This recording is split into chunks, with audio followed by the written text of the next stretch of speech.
how did I even get to this place that I think my gray hair, which is natural, is a scary thing? That would be the last time I would ever color my hair. And now that I'm experiencing this freedom, it has trickled into every single aspect of my life. Hello, beautiful, and welcome to my YouTube channel. My name is Dr. Amanda Hanson. Please make sure to like, to subscribe, and to share everything here on this page so we can really spread the message of liberation for women in midlife. I want to share a little bit about my personal journey and story into aging and the decision that I came upon almost 5 years ago now to stop coloring my hair. I remember being in this energy for about a year prior to really starting to kind of get to the underbelly of why I was doing a lot of the things I was doing.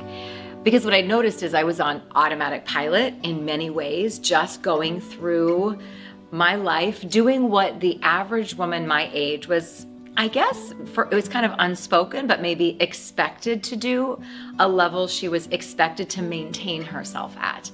And I was in that stream doing all of the things, all of the nail appointments and the eyebrow waxing and the hair dyeing. And so for about a year, I'd been questioning it, really thinking about it. And this profound fear, like really deep primal fear, came up when I started even thinking about abandoning the hair dye.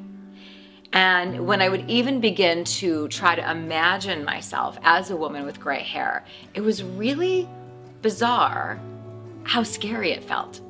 So then I spent a few months really sitting with those feelings and understanding, how did I even get to this place that I think my gray hair, which is natural, is a scary thing? I started noticing profound fear. And I thought, this is fascinating. What about me stopping something as simple and what really I thought would be considered neutral as to coloring my hair? Why is it bringing up so much fear? It was bringing up sadness. It was bringing up fear of rejection. It was having me question, would friends even want to hang out with me? What would my partner think? What would my kids' friends think? What would my kids think? How would it affect me professionally? And then what happened as I sat in that energy for a while, then I started to get mad. My fear then moved to anger because I remember looking at my partner and all of his friends, and I noticed that it didn't even seem to be a topic of discussion for them.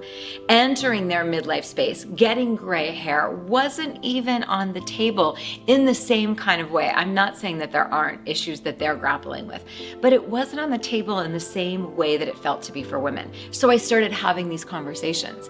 I started asking men about had they thought at all about coloring their hair as they were starting to age. And most of them laughed. And I was like, oh my gosh, it would look so ridiculous if I colored my hair.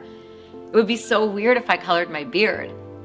And I thought, it would be so ridiculous, awkward, and weird and uncomfortable for them. And yet the thought of not for myself felt terrifying and paralyzing and like swimming in the idea of rejection for myself. A couple more months went by, I was still coloring my hair, and then there was this moment where I was actually at the salon getting my hair colored. And I remember looking up at one point, I was on my phone doing something, and I remember looking up and scanning the entirety of the salon and noticing what was happening around me and watching every woman, no one talking, all of the fumes, all of the extra ventilation to whisk the chemicals out of the air so we didn't get them in our lungs to the same extent without the ventilation. And that moment, I can't even explain exactly what happened, but it was as if the switch were turned on. I knew unequivocally with every single cell in my body that would be the last time I would ever color my hair. I knew then that I wanted to try to move in the world as a woman differently. I wanted to see what was available to me, who I would become in the discovery of not coloring my hair. And so when I then decided to not color my hair, a lot of the feedback I was getting was questions around, well, what are you trying to prove? What is the point? how long do you think you'll actually be able to keep this up? You are gonna have someone help you like flesh it out so you don't get the line, right?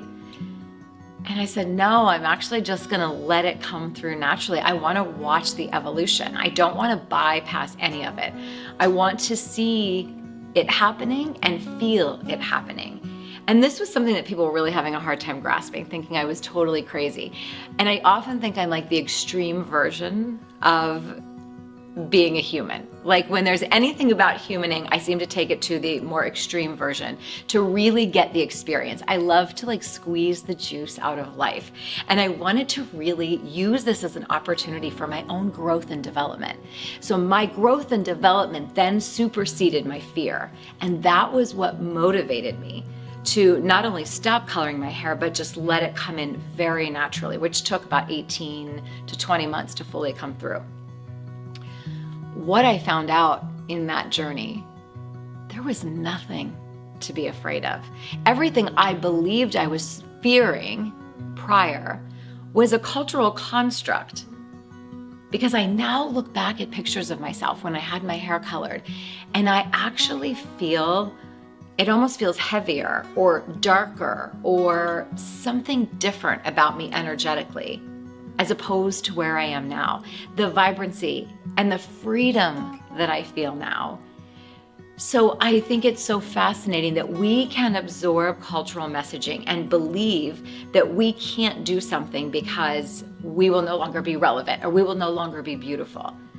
And yet we're so unwilling to counter that. I had a party here for New Year's Eve and I had a whole bunch of people saying to me, oh my God, it looks really good on you, but it would never look like that on me. Oh, you can pull it off, but I'd never be able to. And what I say to that is that anybody can pull anything off. It's the energy behind it. It's the belief behind why you're doing what you're doing. And I was so convicted and so adamant to break, at least in my life, this double standard in aging, that I was in that energy when I decided to walk this all the way out. And now that I'm experiencing this freedom, it has trickled into every single aspect of my life. It's not just hair. It's sensuality. It is the way I feel magnetic. It's the way I feel most connected to my truest self. And so I did it out of an energy of like, at first I was scared, then I was pissed, and then I was in an adamant belief that I was going to break the double standard of aging for myself. And now I'm in an energy of like wanting to share this message with everybody. I want every woman to know about the opportunities that are available to us when we decide to not fall into the belief that something that the world has said we need to do to be beautiful, to be loved, to be accepted is the only way. Now, I'm not here to suggest every woman stop coloring her hair. If you want to color it until the end of your life, fantastic. Absolutely. I'm all for women deciding to do whatever makes them feel amazing. But what I am here to suggest is to get to the like underbelly of why you even believe you can't stop coloring your hair. Why you even believe you won't look good. Why you even believe that you won't have as many opportunities in love or in business. I've even had people say to me, well, Amanda, if you got divorced, you would start coloring your hair again. You would see. It's really hard out there if you're dating with gray hair.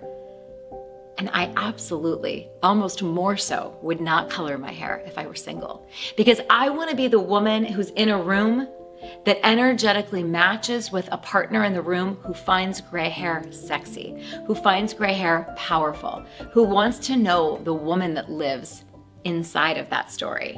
I'm not interested in pretending to be something different than I am. And so I would say even to that, if I were single, I would still continue to rock my gray hair because it is a belief system. I decided to believe that it was beautiful. It was my wisdom shining through. And I abandoned any belief or idea that there was anything scary tied to it.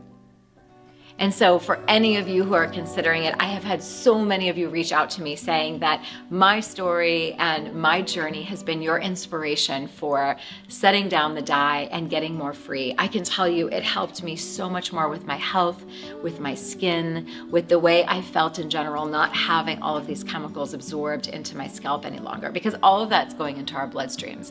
So if it's something you are considering, I highly encourage you at least give it a try. Let me know in the comments below your thoughts, your feelings about this. I know it's a huge subject for women, but we are the ones who get to create new storylines. We are the ones who get to shine our beautiful silver wisdom in the world and make it mean beauty, make it mean power, make it mean sensuality and freedom. There is so much that is available in your mindset.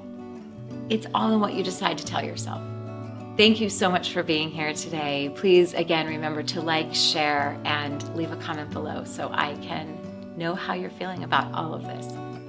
Love always, Dr. Amanda.